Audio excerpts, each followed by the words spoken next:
Well, hello there, friends. As you can tell, it's early in the morning, and the visor on my ball cap is keeping the sun just out of my eyes, but I mean, it's like right there. As the title is suggesting, I'm going to be retesting these two ironwood gunpowders, the single source and the ironwood blended with the alder. But before I do that, some of you might be interested in knowing I got that last tomahawk complete. Yeah, it throws really good. So anyhow, I just wanted to show that. But the real reason I want to retest this gunpowder, just simply because not all chronographs agree. Temperature, elevation, and the angle of the sun will give you different readings. Now, when I get to shooting, it'll be much later in the day than it is right now, but the high today is supposed to be 77. If you didn't see the last video when I tested these two gunpowders the first time, at 10 o'clock in the morning it was still 34 degrees, and the first two shots I took with the ironwood as a single source charcoal produced a velocity over 2,000 feet per second. And by the time I got done with that, I had a spread of 160. The reason I really want to redo this is because when I shot my cherry gunpowder for the very first time as the single source gunpowder, the first shot was 2,083. Second shot was 2,032. By the time I got down to the fifth shot, I had to redo that because I was showing 1658. And I got, when I redid that one, it was 1724. But the thing is that on that particular day and that particular test, 5-shot average was 1902, but I had a spread of 370. Now, I think most of you will agree that's completely unacceptable. Now, when I retested that cherry through my Great Plains, first shot, this 80 grains by weight, first shot was 1597, second shot was 1598, 5-shot average was 1586 with a spread of 33. So I think we can appreciate that between those two tests, the first test through my flintlock, 80 grains by weight with a number of 2,083 for the first shot, is garbage. Okay. Now, I did retest the cherry 80 grains by weight once again through my flintlock, and the first shot was 1728, second shot was 1750, 5-shot average was 1744 with a spread of 34. So with the numbers that I got with the ironwood, the first two shots being over 2,000 feet a second, 2014 and 2012, I want to redo that because the overall spread was 160. That's telling me that on that particular day, the angle of the sun and the temperature was giving me funky readings. So I'm going to redo that, but I'm going to redo it in reverse this time. I'm going to shoot the ironwood-alder first, going down a clean barrel. Now let me clarify something here when I state going down a clean barrel. When I clean my gun after a shooting session, I clean it out and then I go back through with Cleanse Oil. Now Cleanse Oil, if you're not familiar with it, is a company that was started by United States veterans, I believe Vietnam War veterans, and this is a formula that they came up with. And so far I've been impressed with it, but that's besides the point. So when I'm done cleaning out my barrel, then I'll go ahead and take a rag of Cleanse Oil and I'll swab the barrel, wipe the barrel down, and that oil stays in it. Before I shoot that first shot through that clean barrel, I actually take a rag, a dry rag, and I wipe the barrel to get out any residual oil that might be there still. And when I make that first shot, that barrel does have a little bit of oil left in, you know, the landing grooves, however thin that might be. When I swap to a different gunpowder and I clean out the barrel, I only clean it out with water and I don't re-oil it. So I kind of want to see for myself, my own knowledge, my own information, is if swapping these two gunpowders in that first shot with the ironwood blend brings that velocity up. And if it does, then that's telling me, and it should tell everybody, that that little bit of oil that's in the landing grooves is burning along with that gunpowder, adding a little bit of extra oomph to that, you know, those first two charges. So anyhow, I'm going to finish up the coffee, get everything set up here. I'm going to probably try shooting around 10, 11 o'clock, let that sun get a little more of a high angle. Might even wait till noontime and do it and see if I can't get that sun be directly on top of the chronograph and see what kind of numbers we can produce through that. So I'm going to thank you for watching. Thank you to all the new subscribers and all those of you that have been leaving comments. I appreciate it very much, and we'll catch you in just a little bit. Alrighty, I'm about ready to go. One of the differences is I'm charging the flash pan with 3F shoots in, just simply because I already put the what I would consider 4F back into their respective containers, and I'm not going to show you any patches because in the previous video we kind of get a sense of this gunpowder burning clean.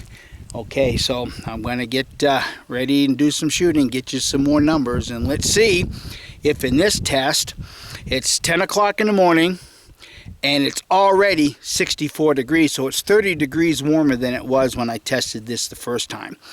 All right, let's see what if we can accomplish anything at all during this shooting session.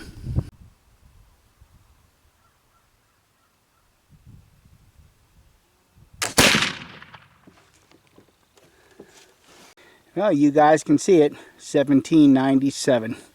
Go mark off the target and put my earplugs in. Stay tuned. Hey, Broken Feather, pay attention and see if you can pick up a little bit more of a delay with this factory gunpowder. You and I have had a little bit of a discussion about this, and you and I seem to think, and it could be true, that the homemade gunpowder touches the main charge off a lot quicker. See if you can pick it up.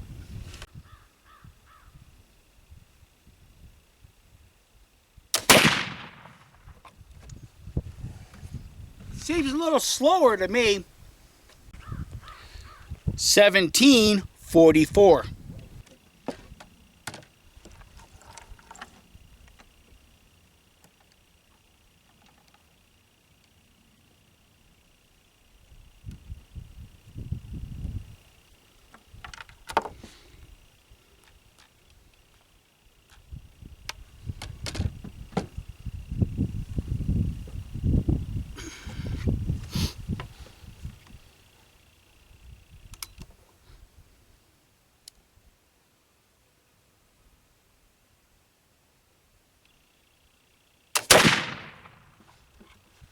$18.03, and that shot pulled a little low right.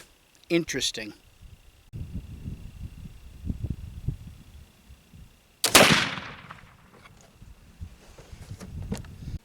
$17.87.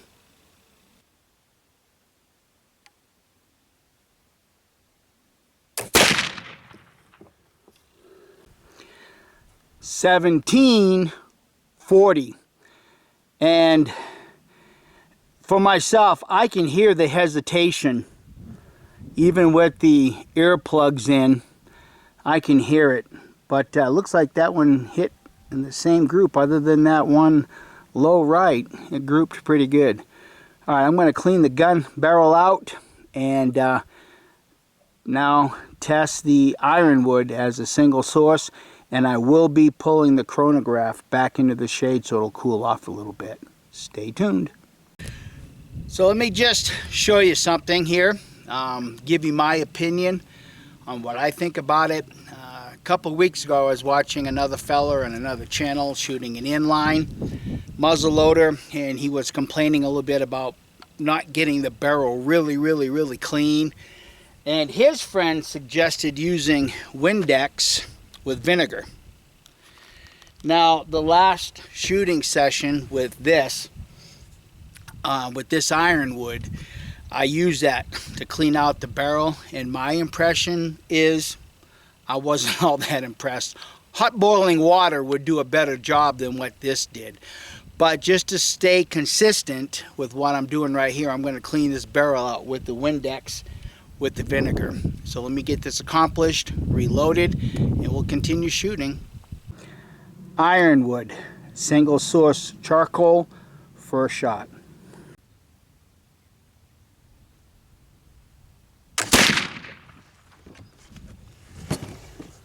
Well, you friends see it for yourself. 1737. A lot different when the order of shooting is reversed, seems like. All right, we'll mark off the target and get loaded for the second shot.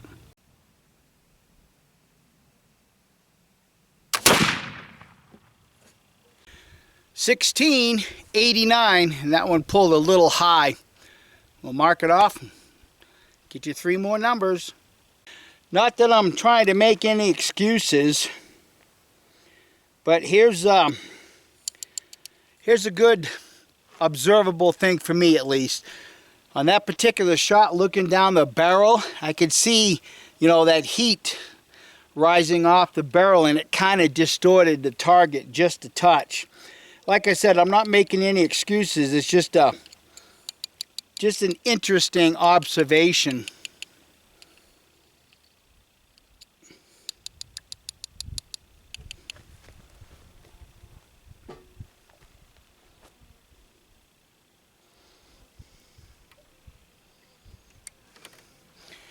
I do that because there's no need in pouring powder on the ground.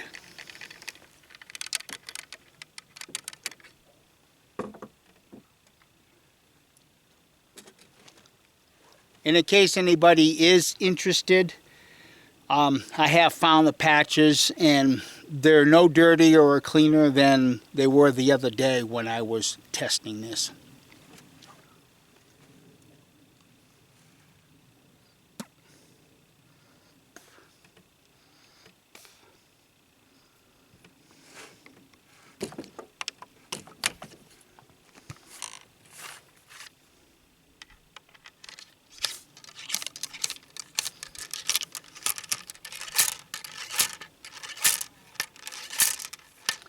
As you can see, my loading procedure hasn't changed.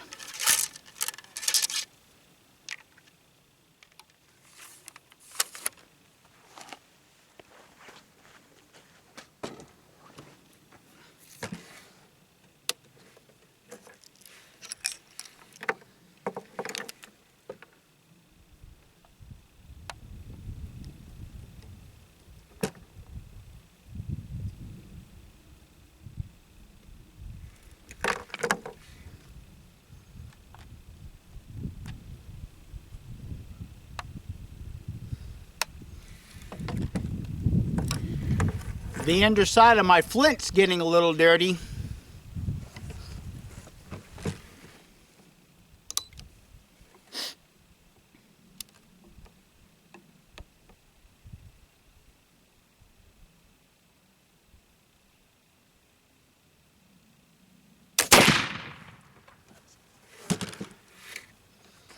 $16.97, and I am having to angle the chronograph now because of the angle of the sun. Just see what happens. 16.91. So I'm going to do a little bit of an interruptus right here, just to express an opinion. You know, I know when you guys pick up your patches, especially if you use a spit patch or an oil looped patch, and you look at the patch and say, man, that's dirty gunpowder. But once they dry off a little bit, the appearance is a lot different. This is why I do my burn test dry on the block of wood, and I wet my finger. And over the years, I've been able to determine and look beyond the wetness and say, yeah, that's pretty clean, because when your patches dry out, they look a lot cleaner. Now, I've been using the red pillow ticking, and that was associated with the ironwood-alder.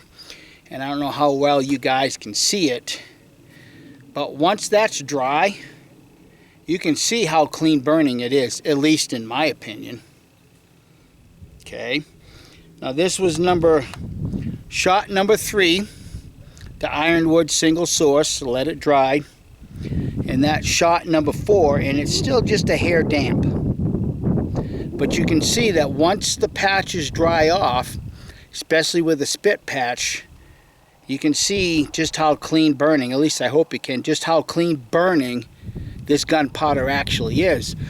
But if you get an oil-soaked patch, you're never going to be able to see. You're going to make the judgment, well, it's dirty burning, but that's because you got to ask, is the oil being completely consumed by the fire, or is that residual oil, you know, still associated with the patch? Because I will tell you that when I pick up that patch, even from the amount of time giving you the number from my chronograph to finding it, it's still damp, even with the spit. So if it's still damp with the spit, I'm assuming that it's still a little damp with the oil patch. All right, get you your last number here.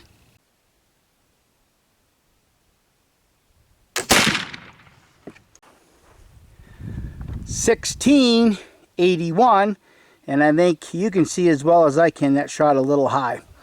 All right, I'm going to get everything packed away, crunch some numbers, and I'll give you the my final synopsis on this. Getting a little warm out there, especially in a flannel shirt. The temperature when I ended was 68 degrees. So we had, what, a 6-8 degree difference in temperature, and that took an hour and 16 minutes to do. So, how did we do? Well, the 5-shot average of the ironwood-alder in the second test was 1774.2. You can see the target right there with a spread of 63. A little more like it, I guess. Today, the second test with the ironwood as a single source, 5-shot average, 16.99 with a spread of 56. Now that spread is a little more conducive with what I've been tracking, and once again you can see the target, 30 yards. Now how does that compare to the other day when the temperature was 34 degrees? Well, the ironwood-alder 5-shot average was 1787.2 with a spread of 86. You can kind of see the difference in the targets. And yeah, a little less feet per second today, but maybe that's the temperature. And as you can see, the same gunpowder shot a lot more accurate today than it did the other day, with cooler temperatures. But actually, you know, 1787 in the first test to 1774 in the second test is really not all that much of a difference. But 17 feet per second, and today's spread was a lot better, and that's probably reflected in that group.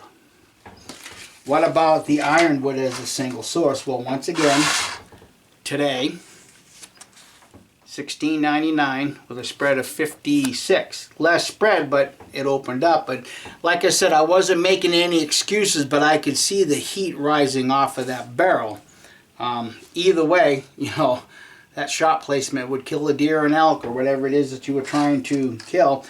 Again, ending temperature 68. This is what we did the other day. 5-shot spread, 1942 with a spread of 160. temperature 34 degrees. There's the two targets.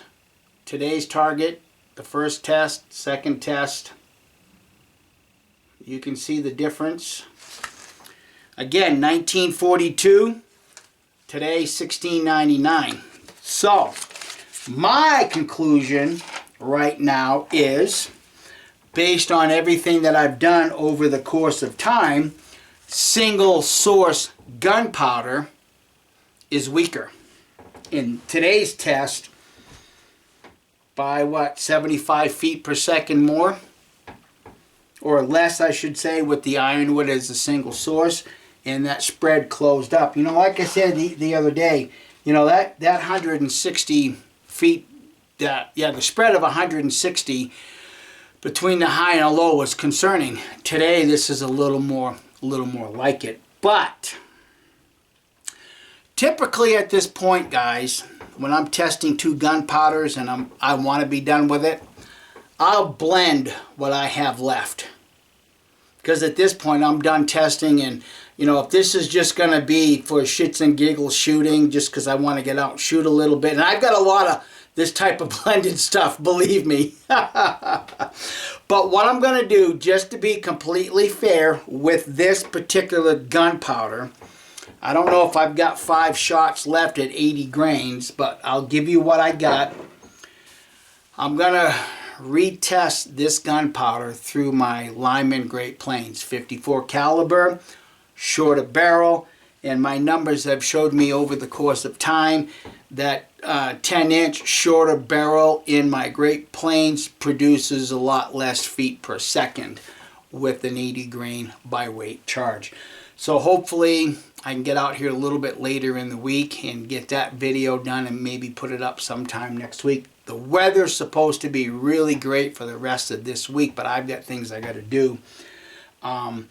So anyhow, I guess that's all I really want to say about that. Just to be fair, and for you guys that, you know, want to still say single source gunpowder, stay tuned. Single source gunpowder is more powerful. There we go. Let me finish my sentence. Stay tuned for the next test, because this may all be debunked. So anyhow, friends, thanks for watching, and I hope that you'll enjoy your week as much as I'm going to be enjoying mine. Bye.